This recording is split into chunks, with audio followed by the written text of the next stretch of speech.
el área de Washington, New Hampshire, vivían dos hombres que junto a Frederick Wheeler fueron fundamentales en la historia del sábado.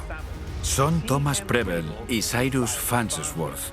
Preble escribió un folleto titulado «Folleto que muestra que el sábado debe ser observado como el día de descanso».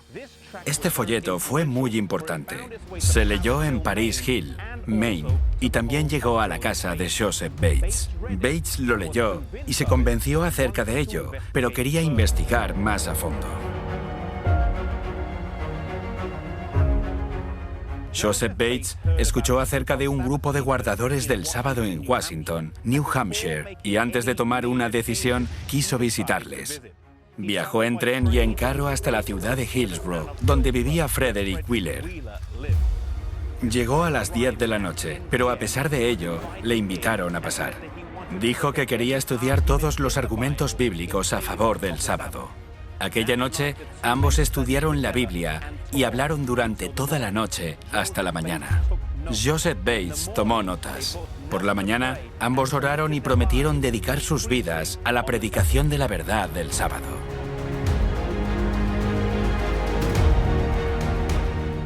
Al día siguiente, ambos hombres viajaron 20 kilómetros hasta la casa de Cyrus Farnsworth. Allí, en un cálido día, en el jardín delantero y bajo la sombra de los arces, Frederick Wheeler y Cyrus Farnsworth continuaron el denso estudio bíblico sobre el sábado. Esto, junto con el folleto publicado por Preble, hizo que Bates estuviera ahora plenamente convencido. Se despidió y comenzó su viaje de 3 días de regreso a casa, con mucho en lo que pensar. Al llegar a Fairhaven, y mientras caminaba a casa desde la estación de tren, se encontró con su vecino James Monroe Hall, mientras cruzaba el puente desde New Bedford a Fairhaven. Este le saludó con la pregunta: ¿qué noticias nos trae, Capitán Bates? A lo que él contestó: las noticias son que el sábado es el verdadero día de reposo. Después de una corta conversación, Bates acordó una reunión con el señor Hall y otros adventistas para estudiar este tema. Al siguiente sábado, el señor Hall guardó el día de reposo y su mujer una semana después. Bates fue esencial para la adopción del sábado como día de reposo por parte de los desilusionados adventistas. Él sentía la responsabilidad de enseñar sobre este asunto y él iba a ser fundamental para convencer a muchas personas, en particular a James y Ellen White. Joseph Bates estaba en casa escribiendo cuando su mujer vino y le dijo que necesitaba algo más de harina para terminar un bizcocho que estaba preparando. Fue a la tienda y compró 100 gramos de harina con los últimos centavos que tenía. Su mujer Prudence estaba muy enfadada. En primer lugar, porque ya había usado todo el dinero que tenían. Y en segundo lugar, porque solo tenían para 100 gramos de harina. Le preguntó qué es lo que pensaba hacer, a lo que él le contestó que escribiría un libro sobre el sábado y lo difundiría al mundo.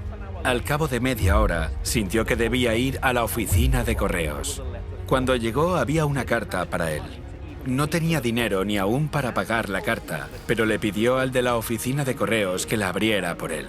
Cuando la carta se abrió, había un cheque con valor de $10.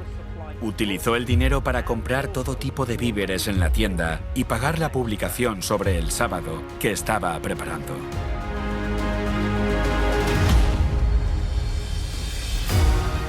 Durante los siguientes años, la verdad sobre el sábado creció de forma extraordinaria. En 1848 hubo 6 grandes series de conferencias sobre el sábado y Bates presentó la mayoría de ellas. Después del gran chasco de 1844, se habían propagado diferentes vientos de doctrinas, pero Dios usó la verdad del sábado para unir a su pueblo. Proverbios 4:18 dice: «Mas la senda de los justos es como la luz de la aurora, que va en aumento hasta que el día es perfecto».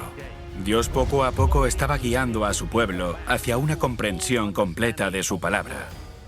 Sigamos a Dios mientras Él nos guía día a día, paso a paso.